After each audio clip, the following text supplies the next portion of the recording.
Kala Library in collaboration with Faculty of Islamic Study, Universitas Islam International Indonesia, or UIII.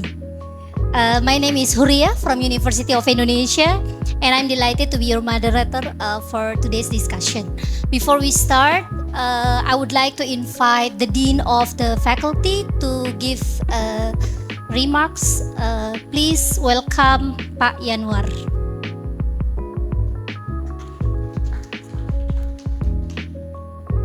Thank you, Bu Huria. Assalamualaikum warahmatullahi wabarakatuh. First of all, I would like to thank the Yusuf Kala Library for making the collaboration with Faculty of Islamic Studies, and I also would like to thank Stepan Lacroix. Stepan Lacroix actually will be introduced by the moderator, but I'm very happy to introduce him because not only he's a visiting lecturer at Faculty of Islamic Studies in UIII, but he's also been very active in contributing to the university itself, so not only within the Faculty of Islamic Studies. And today's book forum is special because this is the let's say the first discussion, right, Step? So this is the first discussion of the book, which will be published by Columbia University Press. I think it will be issued next month, right? So yeah, next month, August 5. So before it is published by Columbia University Press, UIII is holding its book forum of the book itself. So this is an honor for us to have this very interesting book series featured not only this significant book on Salafism in contemporary Egypt, but also because the author himself is present here and has been very well established, very active, very contributing, visiting lecturer to our university. And we also would like to thank Pak Muhammad Al-Merekebi, our lecturer at the Faculty of Islamic Studies. He is supposed to have a holiday in Egypt, so he's supposed to fly to Egypt tonight, but due to his strong commitment, he would like to extend his stay during this holiday, because he said that I still have more students to supervise. To supervise. So we are very proud to be your college, Muhammad, because of your dedication. And the moderator is special because she is imported from UI, our neighbor, because apparently Stepan wanted her to be the moderator. He said first to make it gender balance. At first he wanted me to be the moderator. I said no, it will be all male panel. And then I know Bunina will not be happy with it.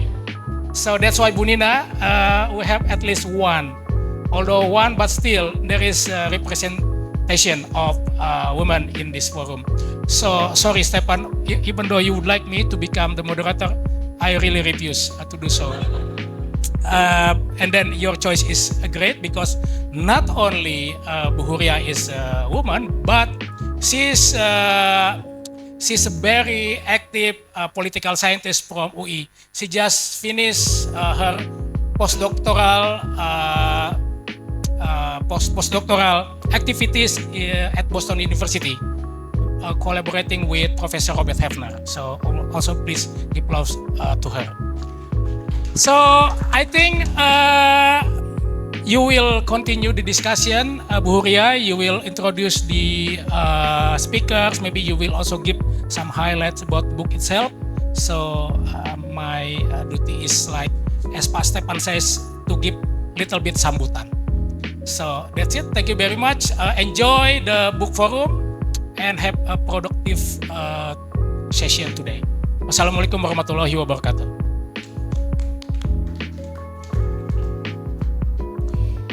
Thank you so much, Mas Yanwar. This is how I used to call him. Usually in campus we don't really say Pa and Bu. We say Mas. That's why lecturers always stay young forever. Right, Mas Yanwar? Oke, Bapak dan Ibu semuanya, rekan-rekan, this afternoon we'll be diving into a powerful and timely book, as Pak Yanur already mentioned, titled Twilight of the Saints, The History and Politics of Salafism in Contemporary Egypt, by our special guest today, Dr. Stephen Lacroix from Saint Paul. I hope I'm not mistaken.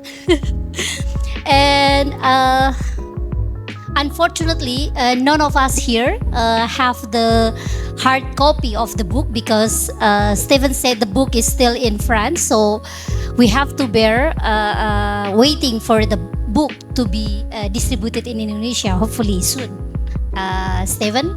But the book gives us a rich and layered picture of how Salafism has evolved in Egypt, from its theological roots to its complex political journey, especially in the aftermath of the Arab Spring. And even though the book focuses on Egypt, the themes it raises strongly resonate with what happened here in Indonesia.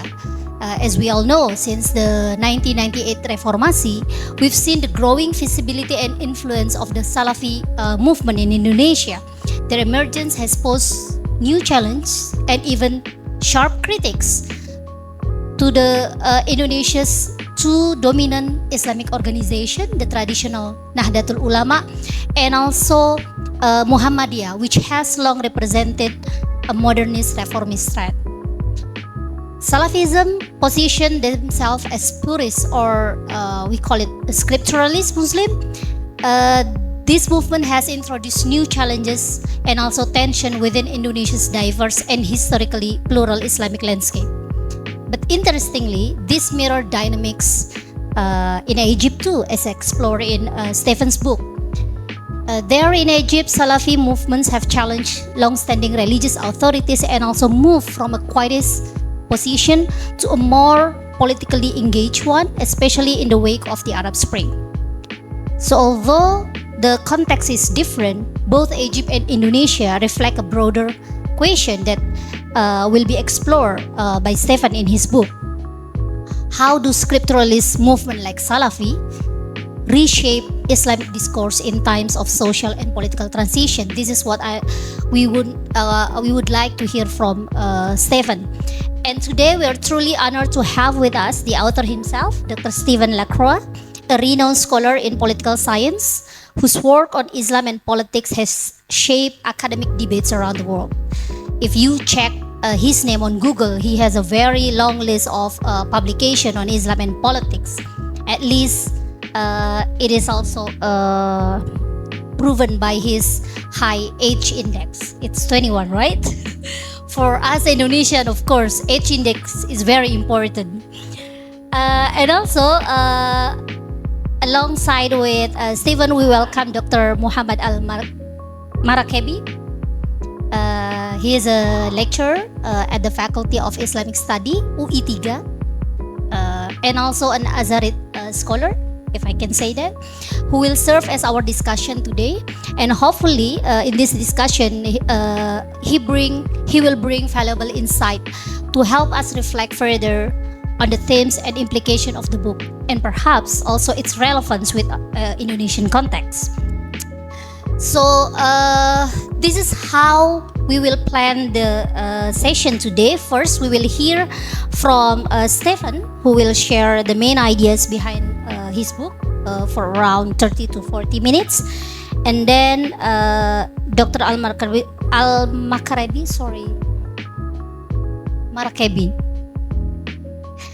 will over, or can I call you Muhammad? It's so much easier, right, for us? Okay, so Muhammad will offer his response and reflection, followed by a moderated conversation between them. And after that, we will have a Q&A session with the audience.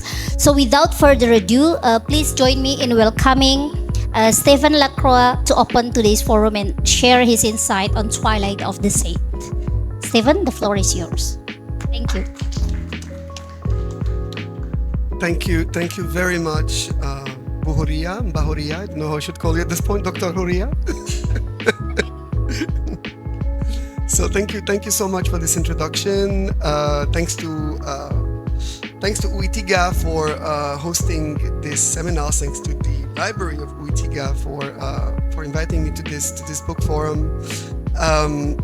Thanks to UIII for hosting me all this year. It's been a beautiful and extremely enriching year here in Indonesia and at UIII. Thanks to Pak Yanwar for being a great dean and for having been so welcoming, both during the year but in his speech. And thanks to Muhammad and Marakibi for accepting to discuss the book. I could not think of a better discussant, and I really mean it. Like, this is an honor and a pleasure to have Muhammad as a discussant, because I am a political sociologist who deals in Islamic studies, and I try to get as much as I can to the depths of Islamic studies while still being a social scientist. But I know that sometimes, the people I'm most afraid of in discussions are people like Muhammad, because they are the ones, we political sociology, we tend to have a short-term perspective on things. We look at the present, we look at just behind the present, and then we meet these historians who tell us, come on, this happened in the 15th century already, So you're always scared of, finding too much novelty in the contemporary and then speaking with people who have this kind of longue durée view and like, no, we know this one. So I'm very excited to have the longue durée embodied in Muhammad as as discussing the book and making sure that hopefully I don't go too much astray when it comes to the more hardcore material in Islamic studies. So now to say something about the book itself, right? So this is a book which is really about religious change. In that book, what I try to understand is, over a century in Egypt, how what I call the religious norm has transformed. So what I mean by that is that what used to be considered orthodox 100 years ago in Egypt is no longer, and new understanding of what is orthodox have replaced those conceptions. So it's trying really to get into this battle for hegemony within the Islamic state, between competing ideas. So this is really a book, in a sense, about the battle of ideas.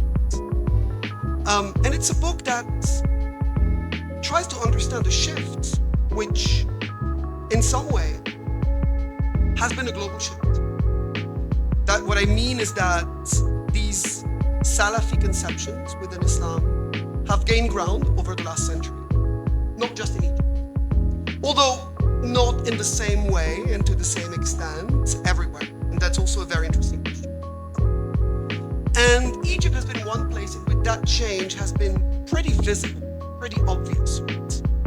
And so the book tries to take the approach of a century to try to understand how religious conceptions change, or conceptions of what is considered orthodox change over a century.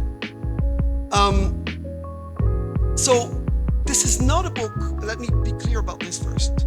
This is not a book about extremism or moderation. Those are not the terms that I use. It's not a book about violence. To me, those are different things. This is not what I'm talking about. I'm talking about different ways of approaching what is considered theologically sound or theologically incorrect within a religion. And those have practical consequences. I mean, it is true that the rise of Salafism has had some social consequences. Maybe if you look at one topic, which is the question of religious diversity, right? The rise of Salafism has certainly had a negative impact on the acceptance of religious diversity, because Salafis would be less inclined towards religious acceptance of minorities. But this doesn't mean that it's about violence or anything. It just changes the way social relationships are experienced. But the vast majority of Salafis in Egypt are perfectly peaceful. We're not talking about people who are being violent. So this is not about violence.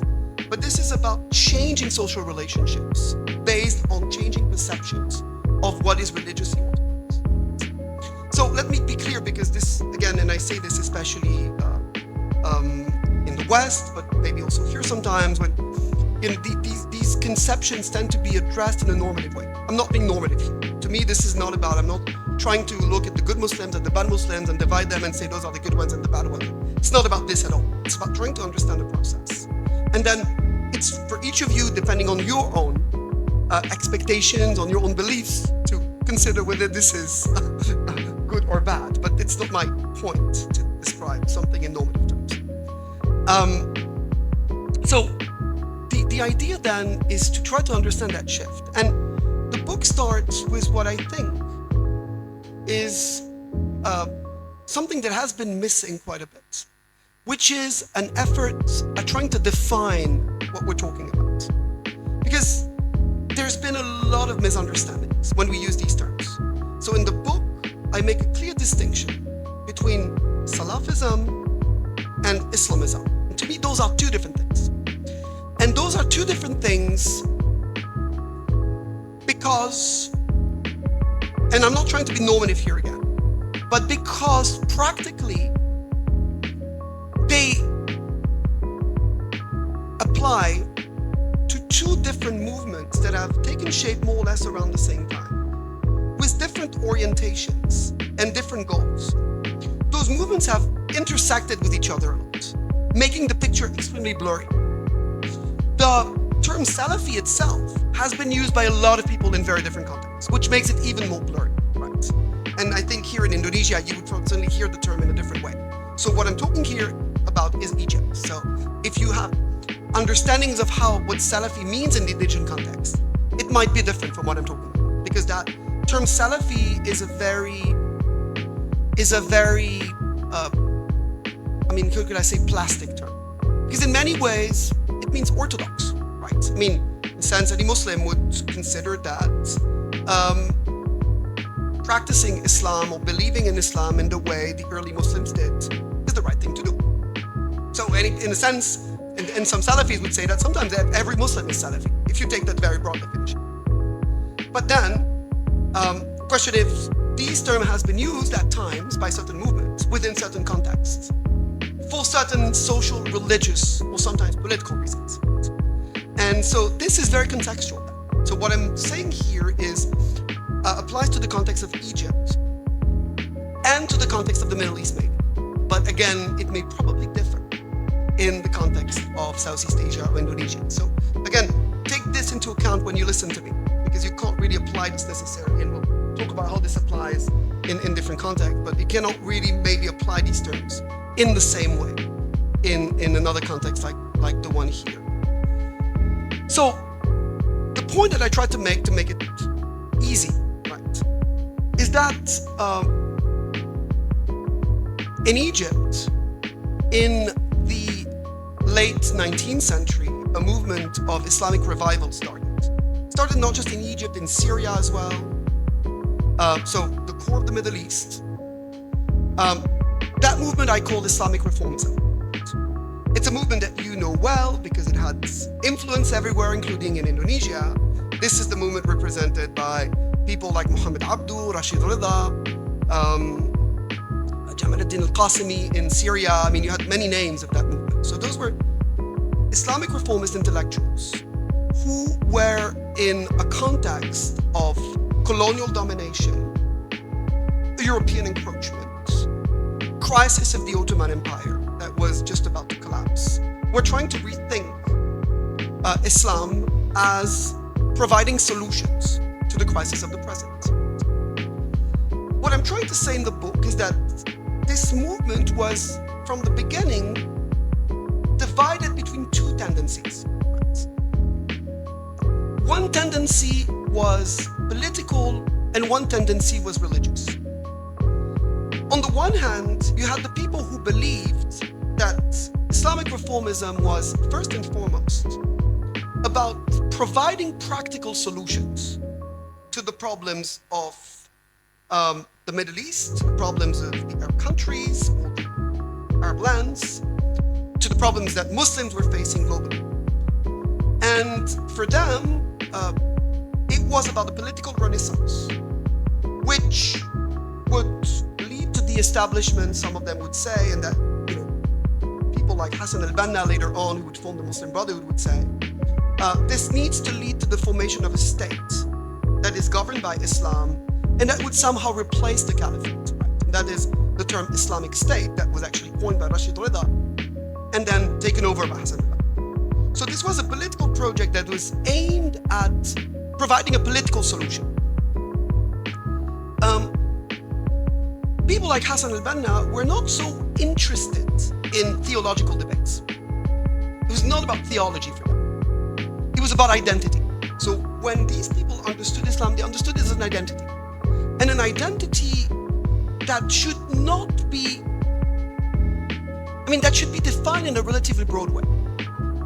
Hassan al-Banna was himself a Sufi. He didn't care about having Sufis join his brotherhood.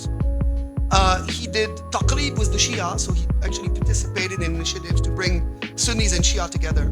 So the idea was to try to unite Muslims beyond their differences within a common identity around a common political project. So that was the political side. And this is what would lead to the birth of Al-Haraka al-Islamiyya in Arabic, which you can translate as Islamism. So Islamism is fundamentally the idea of a political project. And so in Islamism, in many ways, politics trumps theology. Theology is there, of course. It's not that they don't care about theology, but it's not theological disputes that motivate them. It's a common political goal. On the other end, at the other side of the Islamic reformist movement, you have people who were much more interested in theological disputes, who believed the solution to the problems Muslims were facing could only be found through a purification of the Islamic theology. These people thought that theological disputes were crucial. For them, it was about fighting against what they saw as blameworthy innovations, associationism, shirk. You guys would understand shirk. It's very difficult to say in English. I never managed to say associationism. It's very difficult to say. So for them, it was about that. It was about this purification of what they saw as a theological message that, in their view, was not in line with what they considered to be Islamic orthodoxy. Those people are the Salafis of that movement. And for them, Islamic purity or religious purity was what was driving them. Their understanding of purity was itself constructed, as construction in social science is what we work on, right? Because for them, purity was measured against the criteria of a number of others who they believed to be the ones showing the direction of purity. So Ibn Taymiyyah, Ibn Kathir, Muhammad bin Abdul Wahhab, for them, they represented the strain of purity. And so purification meant applying in the modern context what they read from these others. So this was for them purity. This meant that they were much more hostile to what they saw as deviant forms of Islam. They would be very anti-Sufi, they would be very anti-Shi'i. For them, the idea was to redefine Orthodox Islam around a very strict Sunni basis that would not tolerate bid'ah or shirk. At the same time, these people were much less interested in politics. They believed that politics was not so important. What mattered was to purify Muslim individuals' creed and to purify Muslim society, and that the political project would emerge by itself in a way once the purification happened. So for them, working politically was never a goal.